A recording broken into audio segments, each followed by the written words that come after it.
પોરબંદરના ભોમિયાવદર ગામ ખાતે વિવિધ વિકાસના કામોનું આજે ખાતમુહૂર્ત કરવામાં આવ્યું હતું, જેમાં અંદાજે 35 લાખ રૂપિયાના ખર્ચે તૈયાર થનાર કામોનું ખાતમુહૂર્ત થયું હતું। ધારાસભ્ય અર્જુનભાઈ મોટવાડિયાએ આજે પોરબંદરના ભોમિયાવદર ગામ ખાતે અંદાજિત 35 લાખ રૂપિયાના ખર્ચે તૈયાર થનાર વિવિધ વિકાસના કામોનું સ્થાનિક આગેવાનો અને ગ્રામજનોની ઉપસ્થિતિમાં ખાતમુહૂર્ત કર્યું હતું।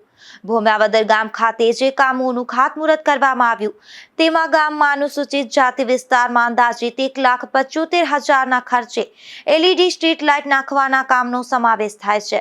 આ ઉપરાંત ગામમાં ચારણાઈના મંદિરે જતા રસ્તા ઉપર CC રોડનું કામ અંદાજે 3,50,000 રૂપિયાનો ખર્ચ કરવામાં આવશે। સાથે જ માતાજીના મંદિરેથી આલા અધૂરના ઘર તરફ CC રોડનું કામ 3 લાખ રૂપિયાના ખર્ચે કરવામાં આવશે। આ ઉપરાંત ગામમાં પાણીની ટાંકી બનાવવાનું કામ અંદાજિત 5 લાખ રૂપિયાના ખર્ચ કરવામાં આવશે।